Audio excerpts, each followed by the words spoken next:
Yangi bozor tumanida aholining kundalik hayotida uchrayotgan huquqiy muammolarni o'rganish va ularni hal etish maqsadida viloyat adliya boshqarmasi tomonidan sayyor qabul o'tkazildi. Unda ishtirokchilarning dolzarb huquqiy savollariga javoblar berildi. Ularga bepul davlat hamda huquqiy xizmatlar ko'rsatildi.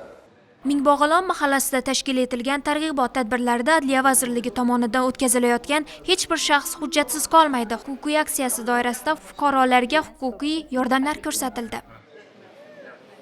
Bugungi kunda aholining tibbiyot sohasi bo'yicha muammolarini o'rganish maqsadida mahallalarga chiqib o'rganishlar olib borilganda, Qoratepa mahallasida yashovchi fuqarolar 2020-yildan buyon shar'iy nikoh asosida yashab kelayotganligi aniqlandi va ularning 2 nafar farzandi borligi aniqlandi va ularning roziligi asosida tegishli tartibda hujjatlar rasmiylashtirilib, ularning qonuniy nikohi qayd qilinishida amaliy yordam ko'rsatildi. Aholining huquqiy muammolarini o'rganish 2 bosqichda amalga oshirildi.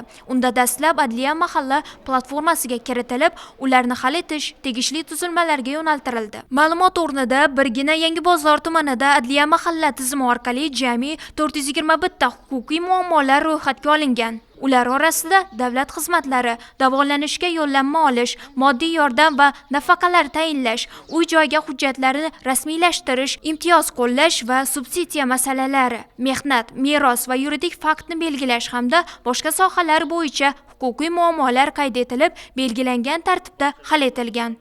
Mahallamizda adliya bo'limi bilan hamkorlik yo'lga qo'yilgan. Fuqarolarimiz huquqiy masalalar bo'yicha muammolarni adliya bo'limi xodimlari mahalla 7 lik birgalikda uyma yurib, fuqarolarni xonadan-boy o'rganib, huquqiy maslahatlar berib, huquqiy muammolarni yechib, birgalikda ishlab kelmoqdamiz. So'nggi respublikamizda chiqib turgan qonunchilik hujjatlarini, mazmun mohiyatini o'rganish bo'yicha qonunchilik hujjatlari bizlar tushunmagan tomonlarni adliya bo'limi o'z mutaxassislari bilan bizlarga tushuntirib, mahalla 7 liga o'zimizning qonunchilik hujjatlarida bizlar tushunmagan taraflari bo'lsa, shu tomonlarni og'zi bichlikda tushuntirib, hamkorlikda ishlab kelyapmiz.